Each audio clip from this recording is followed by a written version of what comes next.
because I'm in the house with Danielle and I'm waiting for Danielle to join. Isn't that hilarious? Don't be out there fussing. I hear you fussing. Okay. Whatever. Okay, great. So, today's show we're going to go over food and how we can use food to help heal ourselves. Um, I'm wearing my N-Dowd tee. I don't know why Daniel's not wearing hers because she does have the apparel. But today's tea is the Crop Love tea. Get yours in the store. Link is in the bio. Free shipping. So the reason why I wanted to go over this topic with you is because okay, that's a good idea. To send the link to people is because I know for me personally, I noticed changing how you eat can heal you. So, like, our mom was one of the people who was into like alternative medicine and how we eat and stuff like that. Uh, and that's what kind of got us into this lifestyle. And I remember, well, I don't exactly, I just remember being in the hospital a lot. But I remember I could only eat certain foods. I remember she had to clean my food really well when she was trying to figure out what was wrong with me. And then as I grew up, I got healthier and lazy and started having bad eating habits again. And then I had a situation where this about to be really graphic, y'all. So when I went to go get my pap smear, I had precancerous cells. They found precancerous cells. So then I went to Danielle, another doctor she was working with, and they had an herb to help me, and then Danielle put me on a very strict diet. Like it was very strict. No sugar, no. And at that time, I didn't realize how much sugar is in pretty much a lot of stuff that we eat. And then that's when I also realized how, because Danielle says this all the time, like sugar is more addicting than like crack. Okay, because I literally was like, like I was craving it, like I had a ritual. Insane. And you, It was just but I stuck to it, and I'll never forget, like, the doctor, because the reason why I didn't want to do the leak surgery where they, like, scrape it off, because it would have been my second or third time, and if they did it again, she said that if I wanted to get pregnant, it would be hard for me to keep the baby because the cervix has been, like, super thin. So when I went back to her to do a checkup, a follow up, and she was like, "Okay, it's gone now. Like, what did you do?" So that was incredible. Appreciate that. you're welcome. Kind of saved my life there. So, It is interesting because people be like, oh, your sister's your gynecologist, but I guess for you it's just another orifice that you're looking into. It's like,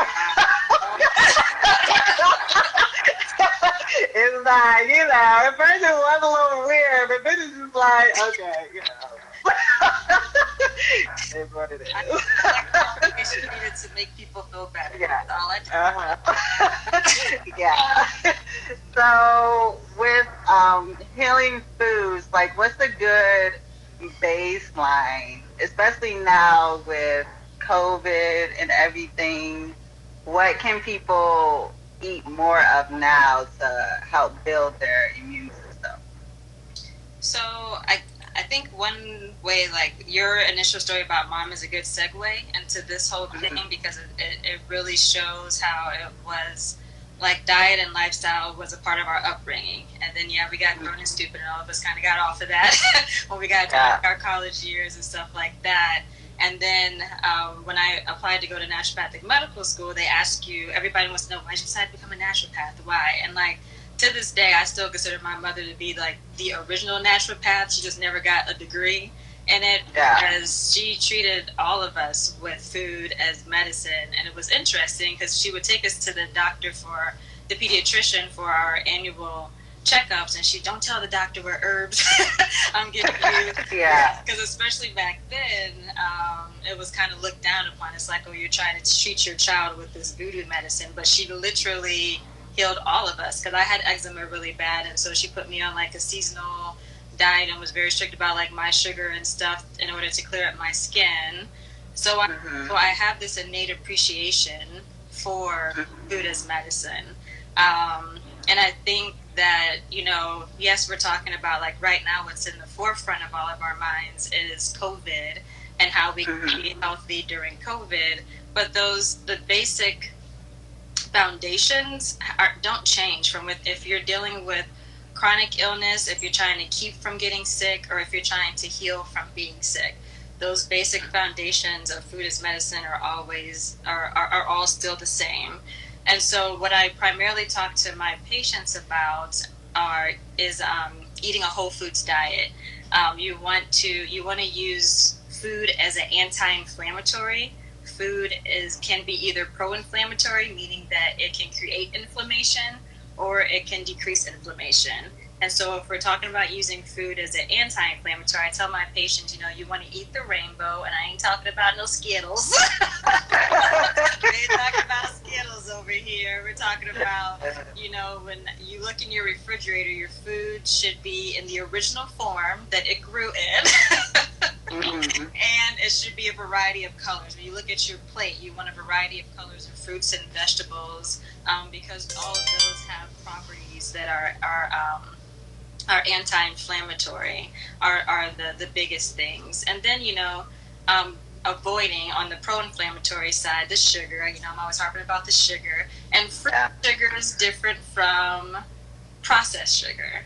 So, you know, to go have a Skittle, we'll go back to the Skittles, versus having strawberries or blueberries. Like, fruit has its natural sugar, but it also has micronutrients and properties in them and fiber, a lot of times, that your body needs to be able to operate. You know, I explain food as, you know, as like the gas you're putting in your car, or the oil even that you're putting, like for your car to run efficiently, for your body to run efficiently, what you're putting in it is important. Yeah. Now, it doesn't matter if organic and not organic. Oh yeah. So about that. So the short answer is you want to try to eat as organic as possible. That's the short answer. I know that it can be expensive. This is the long answer. It can be expensive to eat organic, so there's a website called, it's the Environmental Working Group. It's ewg.org, and they have a lot of information on their website about pesticide burdens, because that's really what you're worried about with the organic. Like, how was it grown? Were a lot of pesticides used, stuff like that. And so they have everything from lotions to soaps. They have a bunch of information. But they also put out something called the Dirty Dozen and the Clean 15 every year. And I tell my patients, you want to at least try to buy the foods that are on that Dirty Dozen list, and that just means it has the highest pesticide burden. You want to try to buy those organic. The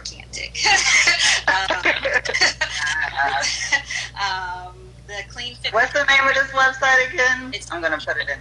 WG.org. EWG.org.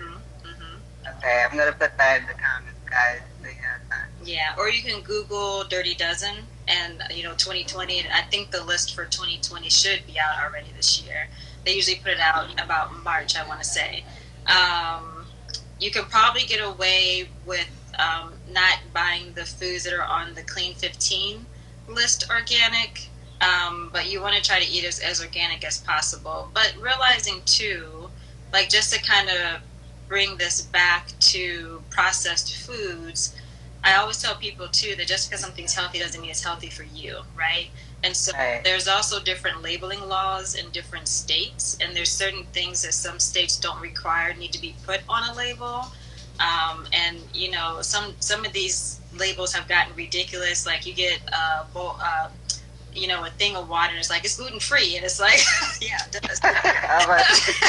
And it's kind of, some things have turned into a marketing, like, gimmick, really. So, you want to read your ingredients, and you want to make sure, the only way you know exactly what you're getting is if you make your food yourself too.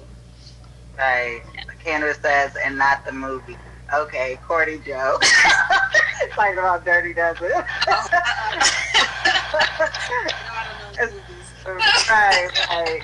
So, what's interesting about, I don't know if I told people you were my older sister. I think. Why be old? But she is a naturopathic doctor. What's interesting about her, you see she got the dreadlocks. People usually think that she's vegan, but she not. She eats chicken and all that. So it's a common misconception that being vegan is like more healthy. I kind of feel that way because I'm kind of veganish myself. And vegan people kind of look down on people that eat meat. I always tell people you're probably gonna die of a heart attack. Wow. But if you eat meat, like, is there a way to be healthier about eating meat if you don't want to be vegan? Absolutely, always. Uh-huh. First of all, let's talk about meat and the benefits of meat. And Okay. I do feel like going back to the whole like me and my household, we go in and out of being vegan, vegetarian, eating meat. We definitely go through different phases in our dietary journeys that we go on. A lot of it is me experimenting on my household to see like the experience before I try to have my patients do it. Too. I don't think that meat should be a predominant part of your diet. I think that it should almost it shouldn't be the main thing on your plate. It should be a small portion of your plate, and then have your vegetables. Anybody who's been in my house, I'm always like, we need something green on our plate. We need some green. Always some green on your plate. And when it comes to meat specifically, if you're going to eat meat, it's really important for you to get good quality meat. So, like for my patients who choose to eat red meat, I ask them to get grass-fed, grass-finished, because also just like we are what we eat, that animal is what they eat also, right? So cows were meant to be free and grazing, and now they're being and since the agri industry, they're being all put into these smaller areas and being fed crap, GMO food, all of that stuff, and it changes the composition of the meat. And so the idea of some meats is that you're getting a good source of protein, number one, and then with your fishes and everything, you're getting hopefully good sources of like omega-3s and everything like that. And so, and there's difference between the types of fats that are in, especially for beef. Some fats are going to be more prone to these pro-inflammatory pathways where they cause inflammation. And if you're not getting grass-fed, grass-finished meat, then that's primarily what you're feeding your body. With the grass-fed, grass-finished, you're getting a good combination of what are called omega-3s and omega-6s, which are those anti-inflammatory omegas that help to decrease inflammation. Same thing with chicken. You want free-range chicken. You want fish that is wild-caught, not farm-raised, would be the preference. So if you're going to choose to eat meat, you want to make sure you're getting it is more expensive. Absolutely, like sometimes significantly more expensive, but it's you can't put a cost on your health, is what I always say also. Right. So, how do you feel about detoxes? I know lately there's a lot of people. Nancy's here. Her and her husband doing the apple cider vinegar, taking that with water, and there's so many different types of detoxes. There are a lot. How do you know like which one? Because I've heard there's also dangerous ones. So how do you know if it's like a good one?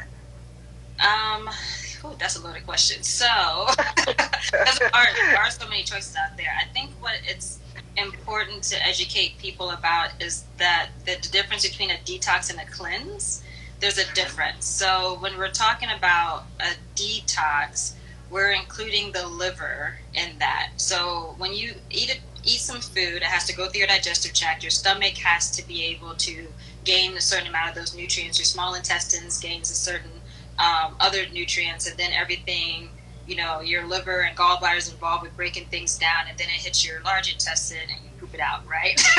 Or you poop out the remainder. So, but every phase of that pathway is important. When we're talking about a detox, it means that a good detox um, is going to incorporate the liver, which our liver is where everything is kind of repurposed, and like our hormones are repurposed there. The foods that we break down are repackaged there, so that you can have an effective elimination or bowel movement.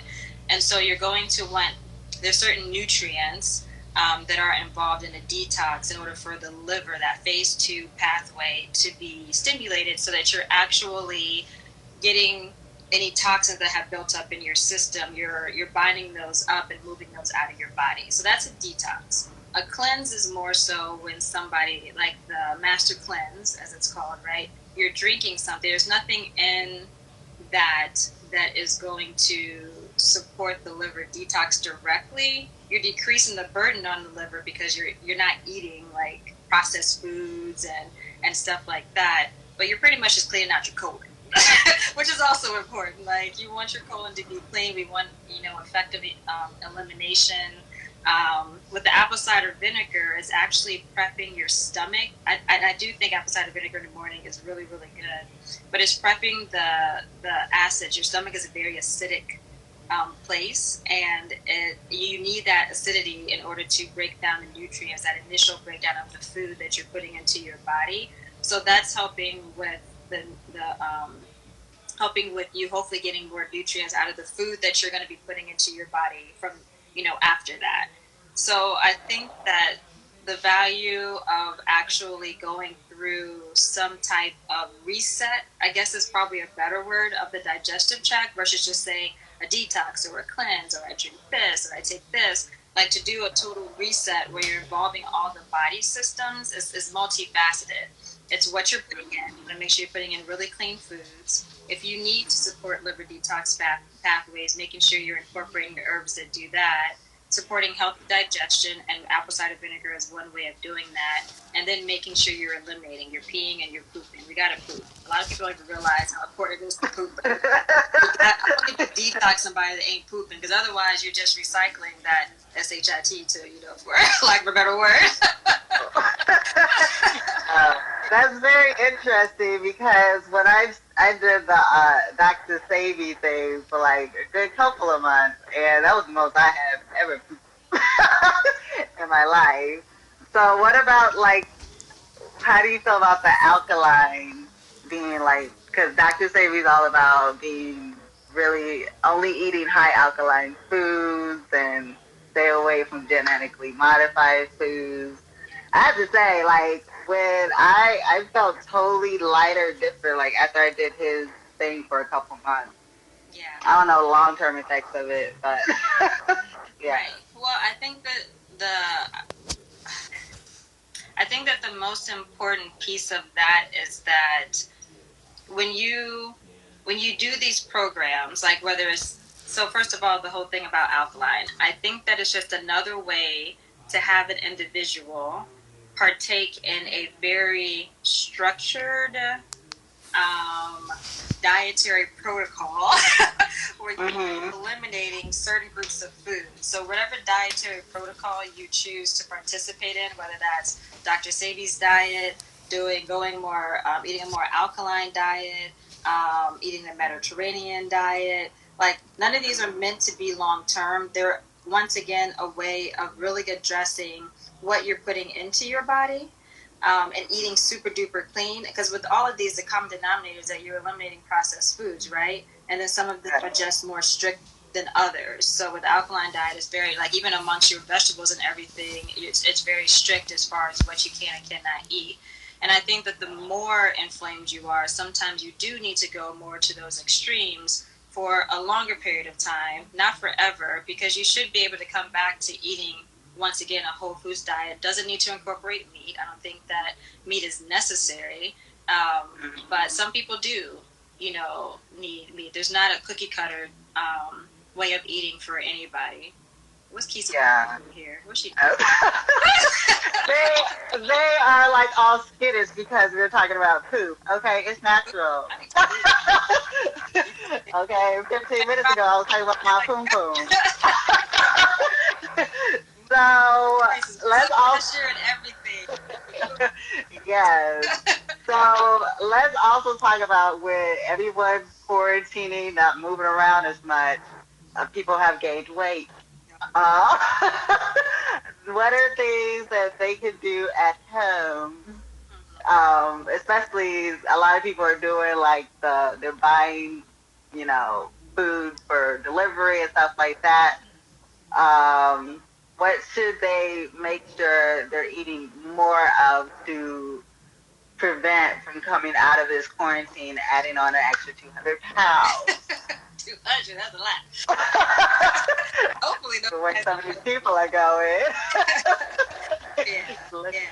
Yeah. So, what I noticed in the beginning of the quarantine, I had a lot of patients who were calling me up. Number one, saying that they were telling me symptoms of inflammation. So they felt like their ankles were swelling. So that can add weight to you, right? They felt bloated. They felt gassy. And then I got to thinking, same as me, when I first got back, well, first of all the vegetables were available. So that was a hard,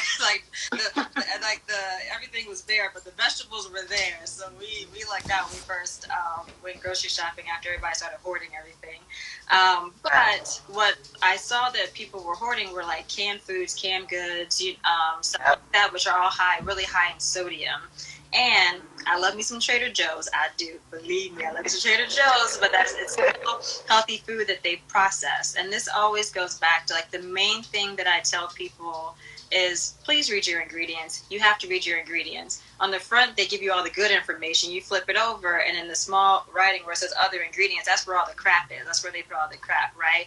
People just want to look at the calories. They're like, oh, it's only so many calories. It says it's sugar-free, all the stuff, but they put other stuff in there to make it taste better. So reading your ingredients is the first step. Avoiding processed foods. We got a lot of canned foods because we didn't know when the grocery stores are going to be able to restock. So I feel like people got into this mode of eating more processed food, even if it was from Trader Joe's. If you look at the sodium content in a lot of that Trader Joe's food, it's really, really high. And so I've been encouraging my patients to take this time. You're home.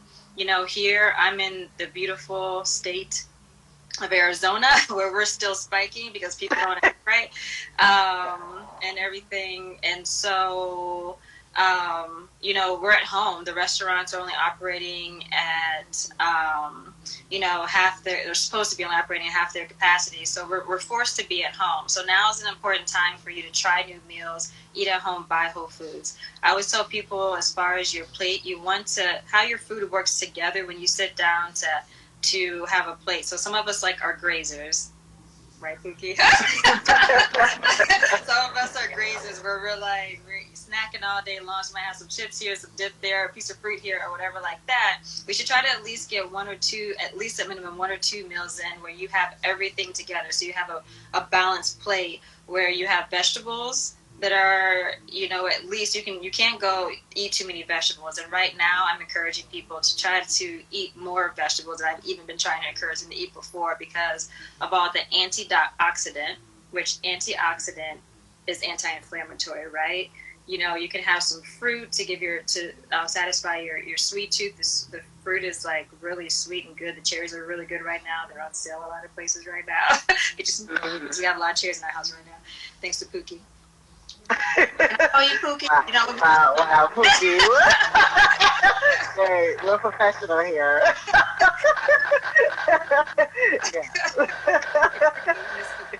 Okay, moving on to questions. So, if you guys, and then if you're okay, grains, you want to make sure that they're whole grains, and so you're avoiding that's brown rice versus white rice, and now you want to be a smaller serving size usually, unless you're working out and competing for a competition. You don't need a whole bunch of grains, but they are important. Not all carbs are bad for you, and they can actually help you with losing weight because they're the energy that your cells need to lose weight. And then, whatever type of healthy protein it is, if you're, vegan vegetarian, you can have lentils or something like that. Or your meat portion, which should really only be the size of the palm of your hand of your plate. So eating a balanced diet, all that fiber together, along with those nutrients and your body processing all of those at the same time helps your body to operate more efficiently. Okay. Well, if you guys have any questions for Dr. Dani, feel free to share that now. I'm going to be asking you some questions. So I created a group called N-Dowd and Enlighten on Facebook. Must join if you haven't already. One of the questions that someone asked was, can our diet affect how we feel mentally? Oh yeah, absolutely. So there's a such thing as the gut-brain connection. They actually call your stomach the second brain, and even psychology manual or articles, research articles are now showing that connection between the brain and the gut. You have like over I think a trillion microbes in your belly that live there in order for you to be healthy, and what you eat can shift those microbes and make them either, once again, we're back to inflammation, so make them either more pro-inflammatory or anti-inflammatory. You also have 80% of your serotonin, which is one of your happy neurotransmitters. It's a hormone that your body naturally has in order to make you feel balanced. Have 80% of that is in your gut. So what's going on with your gut can definitely impact mental health. So especially right now with the stress of COVID, I think that with using food as medicine, it's important to have to eat the foods that I've been discussing to help with your mental health also. Kesey is asking, what about makeup, lotions, oils? How do you feel about what we put, I guess, what we put on our skin? Oh, so your skin's your largest organ. So you want to be aware of, even just like you read your ingredients and what you're putting in your mouth, whatever you're using to wash your face or lotion. EWG.org has some real good recommendations as far as like clean lotions and makeup and everything. You want to make sure there's not a whole bunch of like dyes, parabens. There's like all these chemicals and preservatives that they put into some of the stuff that we put on our body that also aren't healthy. So you need to read those ingredients also and make sure you're avoiding those. Yeah. Nancy asked, which foods are anti-inflammatory? So all those foods that I was saying earlier that you want to have on your plate, so that's your dark leafy greens. That's the rainbow. The rainbow is anti-inflammatory. So your dark leafy greens, vegetables, your fruits that are your darker berries. So like your strawberries, blueberries, blackberries are going to be anti-inflammatory.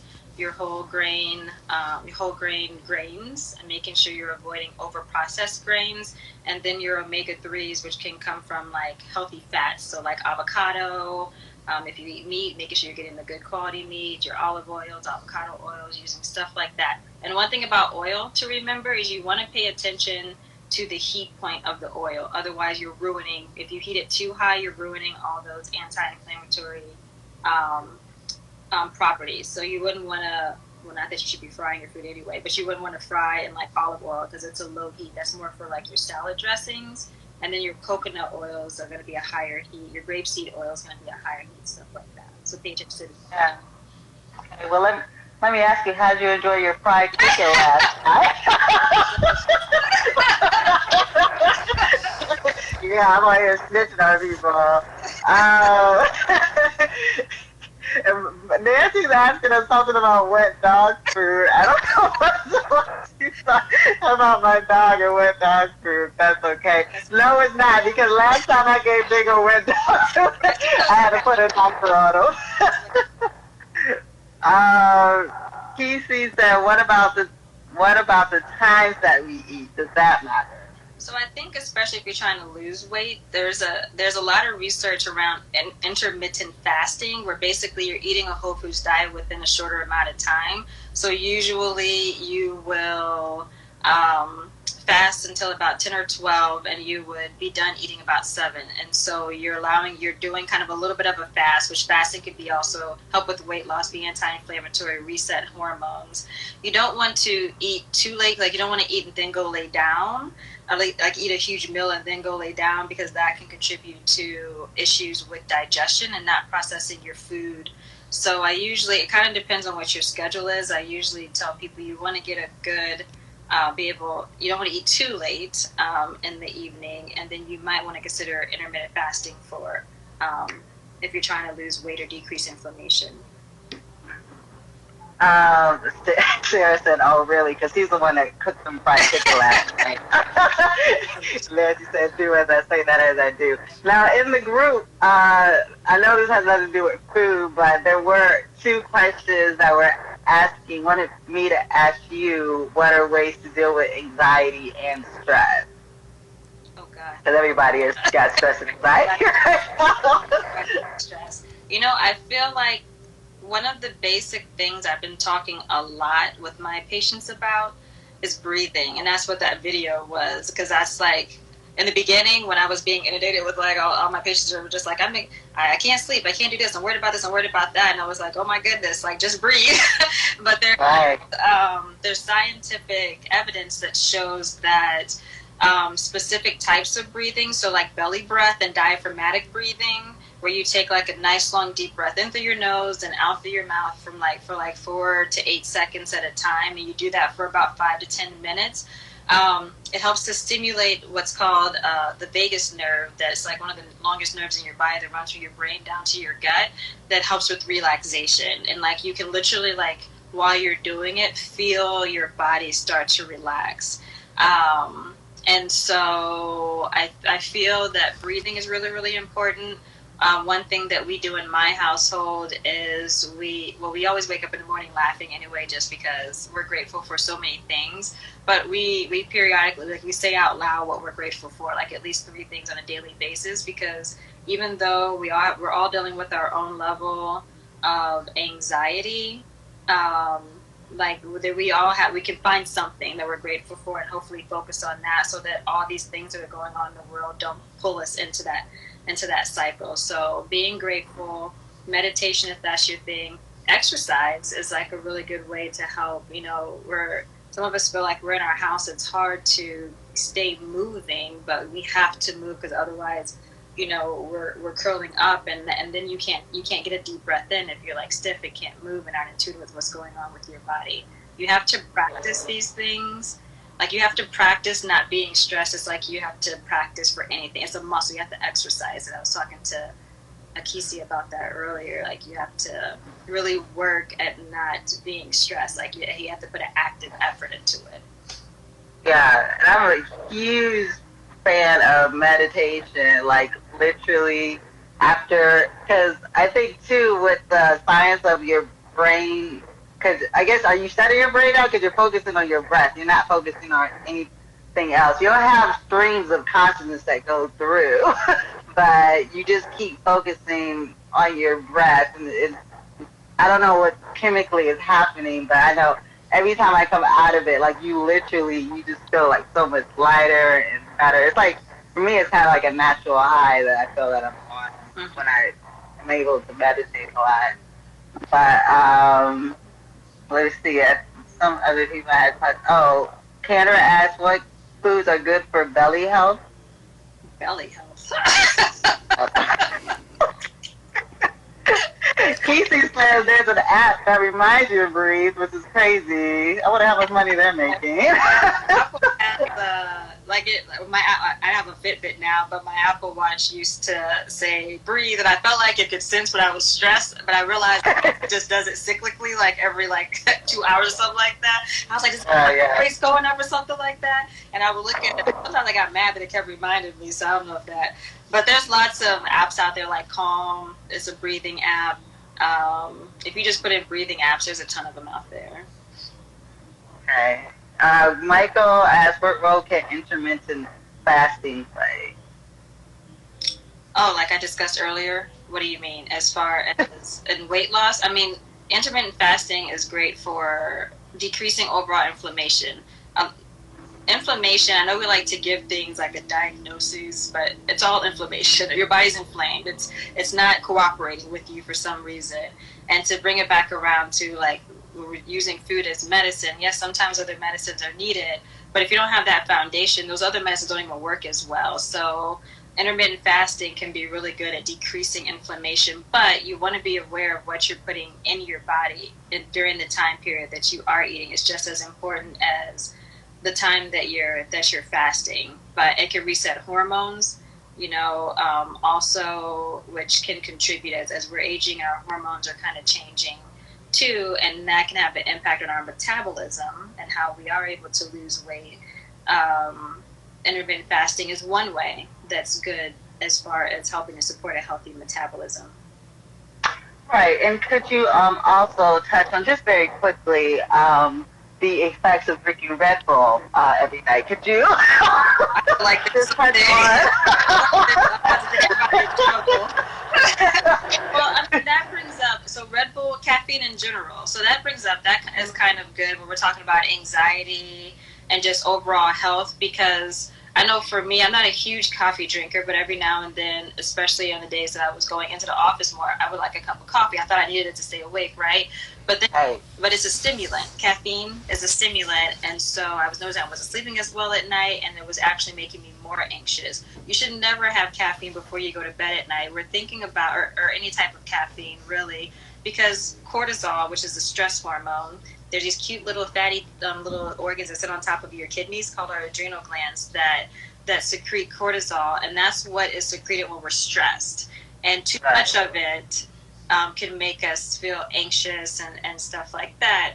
And if you are drinking caffeine, you're stimulating these pathways that keep you more in a stressed kind of keep you in more of the realm of being stressed, and too much of, and so it's actually promoting that cortisol, which can also lead to weight gain, because cortisol increased cortisol can cause us to make it more difficult for us to lose weight also. So number one, not good for sleep. You need to be able to sleep. You need to reset your body at night. Can increase anxiety and can also contribute with issues with weight loss. Okay. So Natisha get on me for putting people out there. Look, you learned something though, didn't you? Okay. Well, anyone doesn't have any more questions, this is about the time Instagram just shuts down on you, like, quickly. Okay. Yeah. Nancy said my neck is going down to COVID center. Are there any vitamins or supplements to protect him? Why is he going to COVID center? First of all, we gotta talk about that. Talk about that.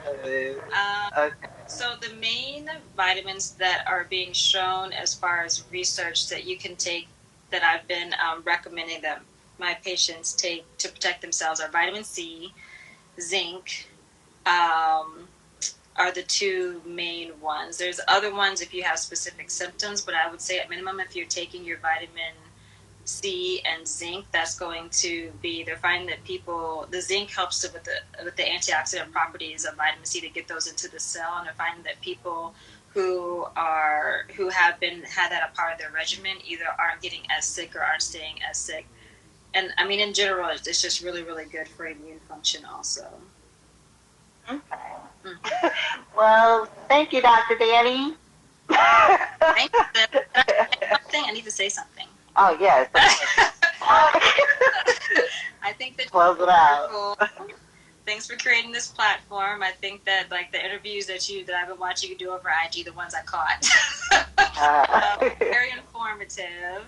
Also, so thank you for creating this platform for people to spread knowledge about this stuff, because I do think that this information is very, very important, and I would urge people to just like take this time to be proactive about you and your health and the health of your family as like a holistic, all-inclusive, like, you know, with your household, what you're eating, making sure you're sleeping, make sure you're checking in on each other too, because, you know, we're all going through our own things. So just reaching out to loved ones just to do like a mental health check-in.